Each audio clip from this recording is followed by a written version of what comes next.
What's happening, YouTube? Welcome back to the Weekend Fix with me, that Ross fella. Today I'm joined by Mr.Bandemic himself, Jovanny Fabrice. Nice one for joining me, brother. Nice one for having me, boy. So the first thing we're going to just get into is where Jovanny grew up and some of the difficulties he's faced growing up, where he's from.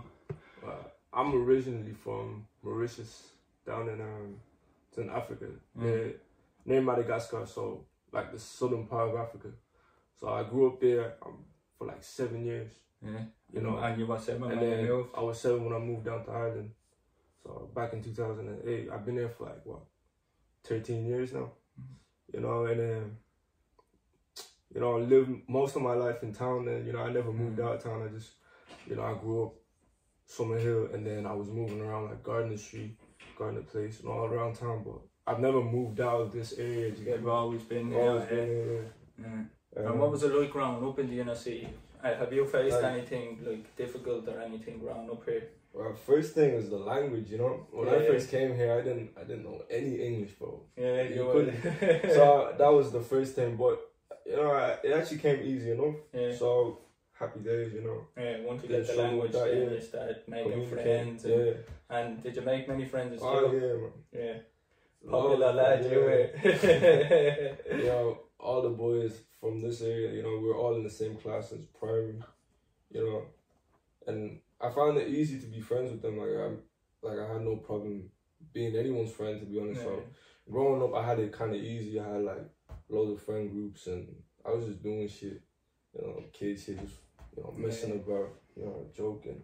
Yeah. But everyone like saw me as like this rapper for some reason, you know, because I was always, you know, singing and then rapping. I always told people I could rap when I was little, man. You can see, I think, when I was in school as well, we had a few lads actually from Mauritius as well, and Yash, do you remember Yash? Yeah. In school we had Yash and all, and once they told somebody they could rap, every question in the classroom was do rap, do this, do that. Yeah, but so, he actually makes like music though. And and Klassan, remember Klassan? Don't know her name. The dreadlocks. Yeah. I don't know him, but I know his face. But yeah, he's a friend of Yash's. But once they told me they could rap in school, we'd be on the yard and all of this rap, give us a rap, show us them lyrics. That's the thing, everyone wants to see it. Yeah. But you know, I'm at that stage where it's like, if you ask me to show you songs, like, I can, you know, like I got so much material out now. But back then it was like, you know, I was on the spot and I would, you know, fall under pressure, you know what I mean? Definitely fall under pressure. So obviously, growing up in school then, there was nothing, you were a popular lad. Once you started rapping then, people were like, oh, show me. And did that gain you more popularity? Yeah, it did. It gave me popularity, but you know, like, there's always some hate behind everything, you know? Definitely. That's one thing. And I'm not even gonna say it's a racism thing, it's just, you know, when people see you do good, it's like sometimes they don't have that in them to cheer for you, you know, like they just like have some type of envy. I don't know, like I can't speak for people, I don't know how they feel towards me, but I know for facts that like I do get hate. You being popular with the rapping and all, was there any severe hate? That you've met personally, or was it all like hearsay? Well, like severe hate, there's been cases where it's like things happen and I just end up questioning like why did it happen, you know, that type of way. I don't know if it was severe hate, but it was hate, you get what I'm saying? Like I remember I got jumped for no reason. Yeah. Like I was literally walking and like 5 people just come at me. I ducked the first one, but it's like when I got up, like I see 4 different heads coming at me, you know what I'm saying? And it's like, I just had to stand there, you know, and try to take it and then try to like move out the way, you know what I mean? I couldn't really do much, but you know, like there was no reason for that to happen. No. You get me? I wasn't bothering anyone. And then, but you know, the truth is, the honest truth is like, you know, people don't always support.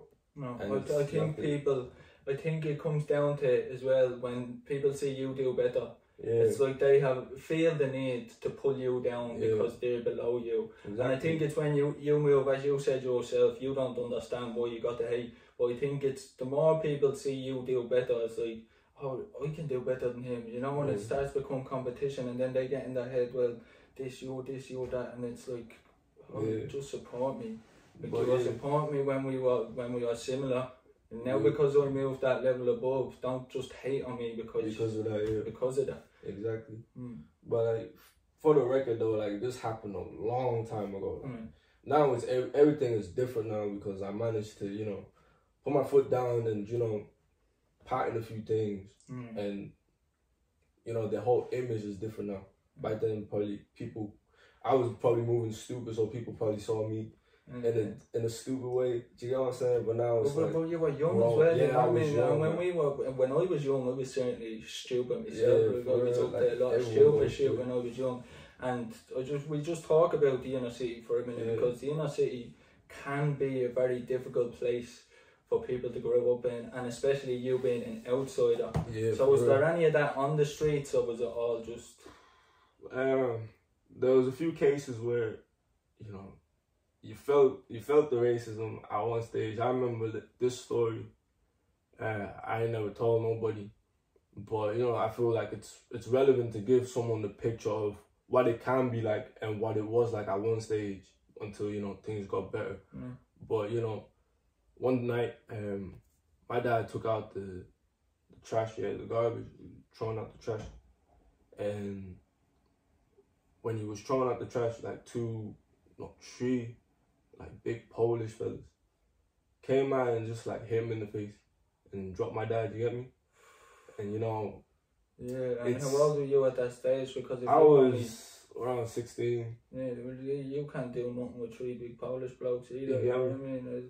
That's difficult as well. Like, when you hear stories like that, I'd love to sit a racist down and actually ask what goes through your mind. Where does that hate from? Because and you know what as well, with social media, it's so easy to be racist and be hateful now. Because all you have to do is set up a fake account with a fake picture, and you see like the likes of even Marcus Rashford and stuff like that. It's just monkey emojis and the M word, all of this shit, and it's like it's made so easy now. But I'd love to sit down with somebody that is a racist and be like what goes on in your mind, because there's no need for it. In my eyes, we're all equal, and that's the way it should be. Like, the colour of your skin shouldn't matter to the next person. Like, you're not below me because the colour of your skin, do you know what I mean? And that's how racists think. And like, after hearing that story, I'm like, what the fuck is going through your mind to even do something like that?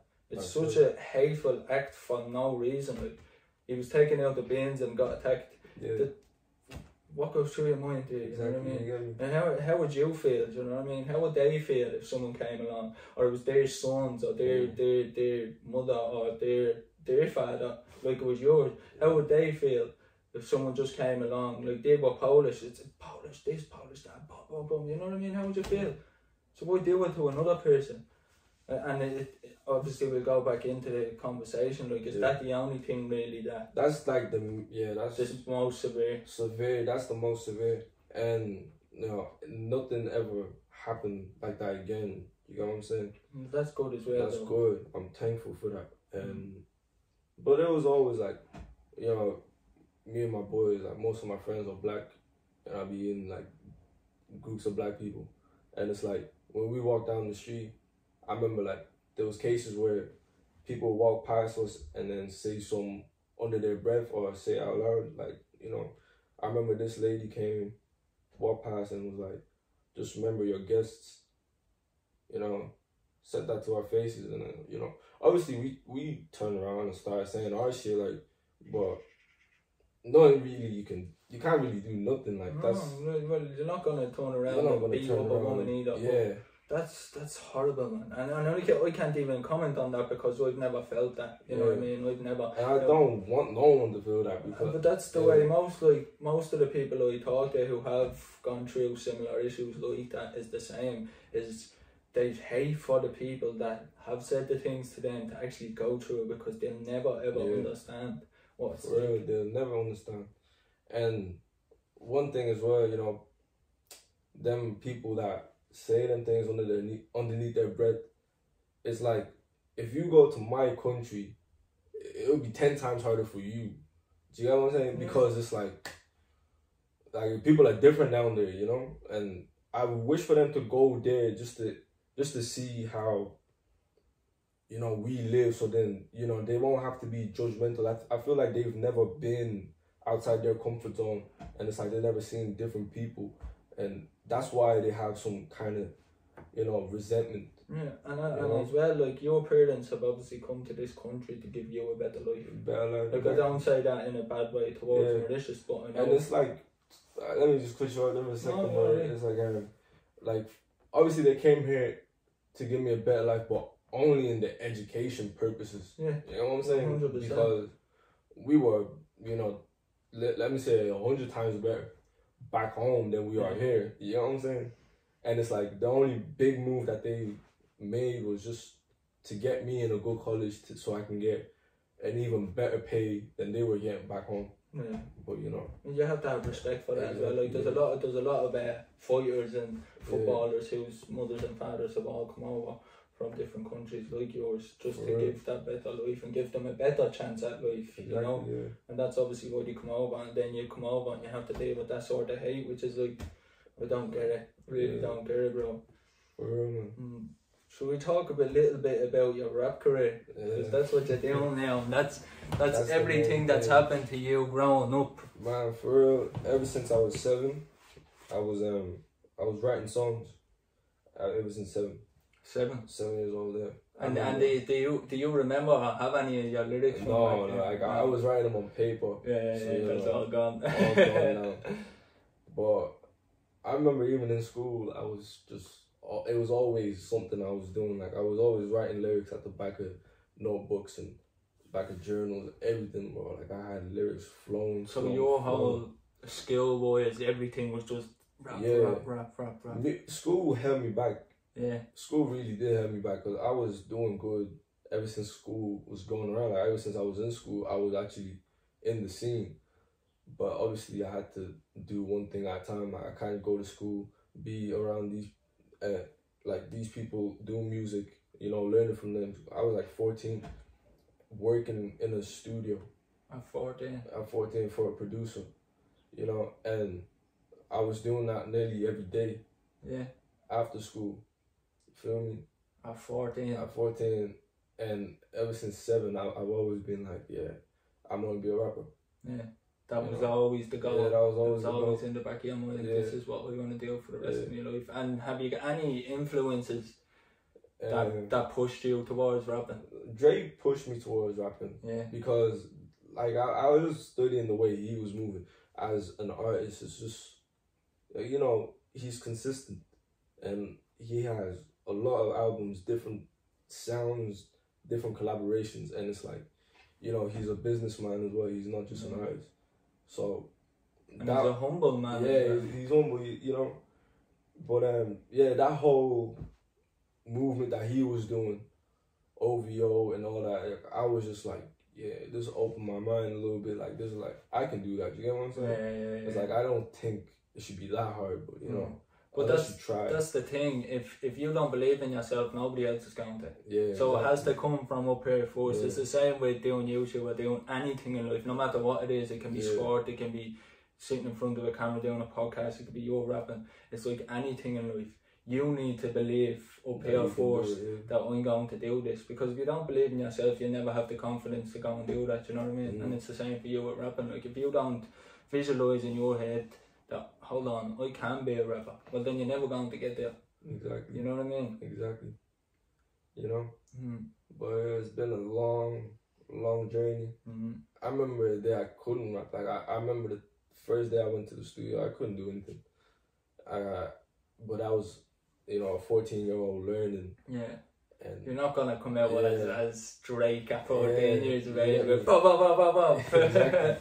But like I had a lot of, you know, older people around me, so they were just, you know, always very, you know, straightforward, because, you know, they don't have time to be, you know, someone's babysitter. You get me? So when I'm messing up, they'll tell me straight up, like, you know, if this isn't for you, don't do it. You get what I'm saying? Yeah. And it's like, some people, you know, demotivated me, but there was a lot of people that actually gave me a help behind it. There's a lot of influences, like JLOL. JLOL, like, he was my mentor. Yeah. And is this an Irish rapper? Because he's an Irish rapper, I haven't been in the Irish scene. Now I know a few, and I've listened to, and I like your music. Obviously, I was gonna go to the music shoot and that, but I don't know JLL, so I'm gonna just explain who that is. Well, JLL, man, like he's an artist from Ireland, and he's one of the artists that's actually doing it. He's on FIFA 20. You know what I'm saying? Like I think it's stuff like that makes you feel like I've made it, innit? Yeah. Like, little thing like that, like he's just a G, like he's my brother, and he was doing so good back when I wasn't.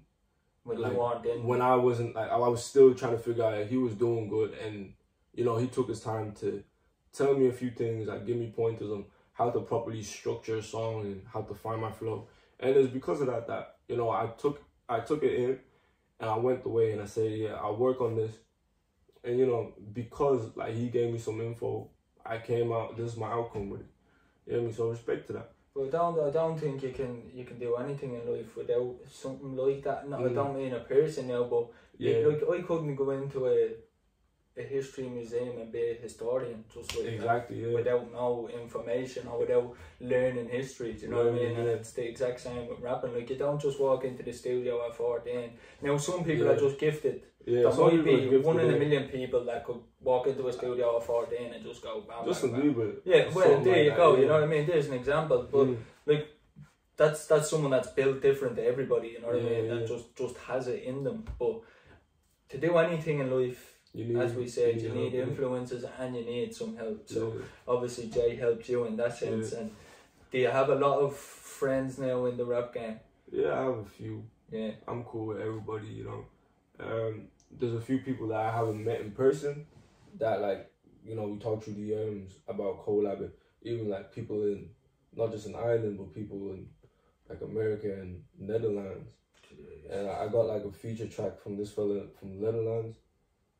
I still haven't touched it, but he sent me all the vocals, and I need to actually work on that. So that's going to be like the new thing. That's serious. So I don't know much about the rap game, and this is like, I love having you here to talk and let people know. This is excellent for me. But like when it comes to music, so as you said there with the feature, like so if that's someone getting on to you and saying, right, I have this, and then they send you their lyric, and then you go to the studio and work out. Like you have the beat and all first.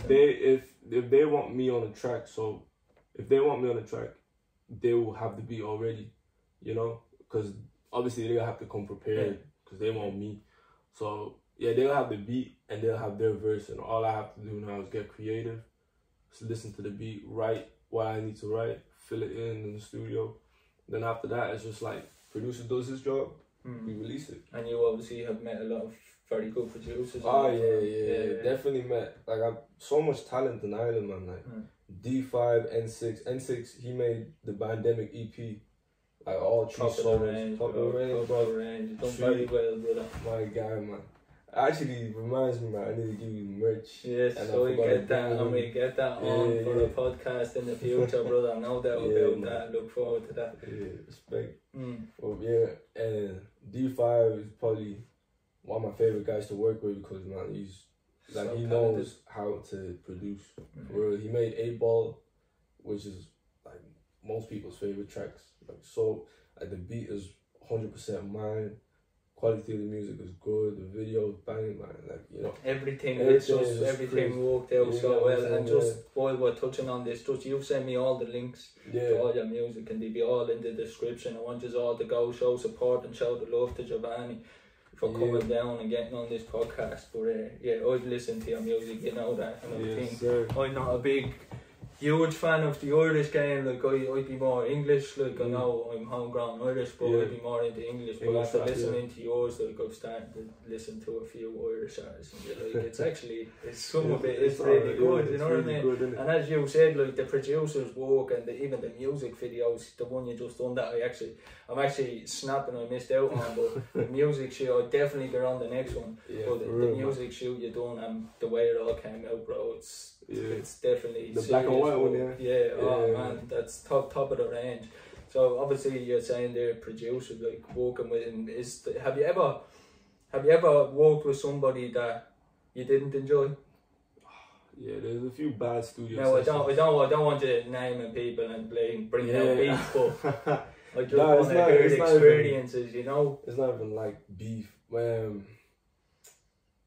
remember one time it was like I couldn't record. You know, let me just even say, like, my old manager, like, I remember there was a studio session. I think I was recording Bandemic, and it was like the song was done, and he was really like liking the song, you know. And then he got on the mic and he started like mumbling, like trying to rap over some of my lines, and like he was like, "Oh, let me get a verse on it." And this is your manager? Yeah, it's like my manager. Yeah, this is my manager, my old manager. Sorry, but yeah, and that was like one situation where I was like, man, like this guy's supposed to be my manager. I feel like he was trying to take away from what you're at the book, from what I'm doing. Yeah, and it was, you know, maybe he didn't realize it, but I wasn't. Yeah, that obviously, like, maybe that wasn't his thinking behind it, but it's how it made you feel in that situation. Like, I was just that's not nice, man. And that Bandemic shit is top of the range, man.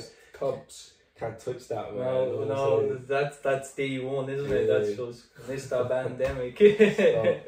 But yeah, that's it. So that's the only really bad experience. And say with management, did you get rid of him straight away? Yeah, I actually did get rid of him, man. Yeah. Like, I couldn't work with him. Like, he was, I think he was holding me back in a way because he was trying to be an artist. So he was managing me and he was competing against me. So it was kind of fucked up. Yeah, that doesn't make sense. It doesn't make sense, yeah. But you know, he managed 8 Ball video shoot, right? And it came out well. I was happy with it. You know, I felt like he done his job as a manager, but then that was the only thing he done for me. Everything else I could do myself. And once I realized that, I was just like, yeah, I don't need you anymore. And are you under management now? Well, or you're just going solo? I'm been going solo since the start of this year, and I'm not even messing. I've had at least over 10 people, right, that came up to me personally and said, "Yo, like, you doing good. Let me come and help." Like, not even let me come and help, but they just, you know, give me so much like praise in a way. You know, they make me realize like how good I'm doing by myself. That gives you a lot of confidence. A little confidence, a little boost, you know. But right now I got two of my friends now. Let me just big them up. OJ, 1+1, and Kezi, K Creps. them two guys, man, they taking care of my campaign right now. But you know, we haven't worked on anything major. There's talks of an EP coming out. I got the tracks ready. You already have it all? Yeah, I already have it all. See, that's a hard working young man there, you know what I mean? Yeah. You're ready for this. And as you said, you're not under management, you're coming up with everything. Well, what's the most difficult part about what you're doing? Marketing. Yeah. Marketing is getting your name out there. Yeah. It's the hardest because it takes the most effort.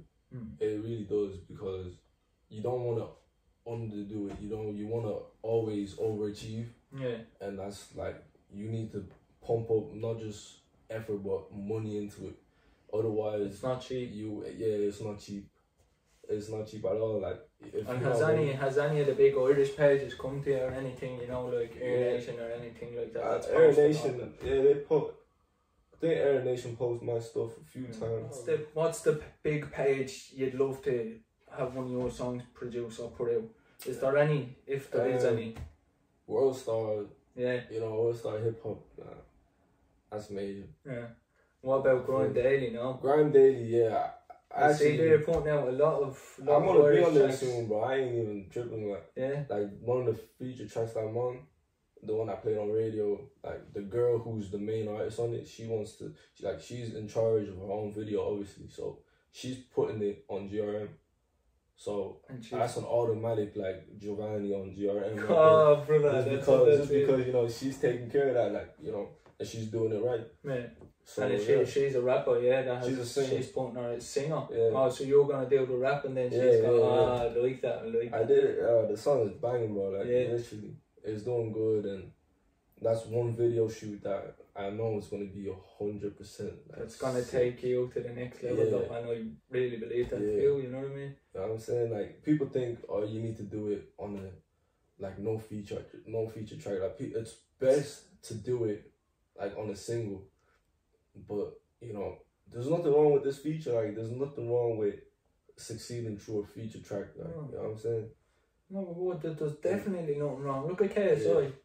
Like, people probably don't like him, but when he featured with Amarie and Nathan Daw and all of these big, huge artists, that's when his shit went to the next level. And I'd say he can admit that himself. So there's nothing wrong with a feature track, nothing wrong whatsoever. And like, walking by yourself with no backing around you is the hardest thing to do. Like, I do this podcast, and I know we're near where you're at, but I do this podcast and it's just me.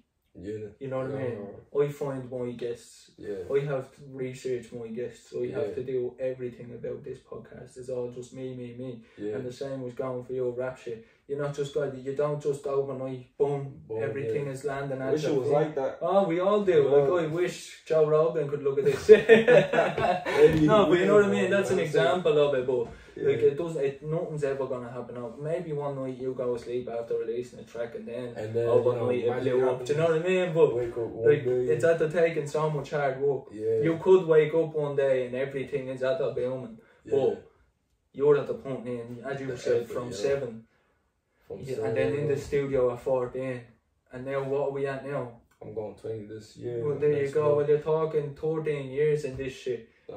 Then from the studio, you're talking coming up to 6 years in the studio. Yeah. Like this, none of this is gonna happen overnight, and you're not gonna be given everything. If you receive anything due to your rapping, it's through hard work, commitment, and believing in yourself that I can do this. I can do this. For real, man. You know what I mean? Yeah. Well, I just can't wait to do it. You know what I'm saying? Like, everything is already laid there for me.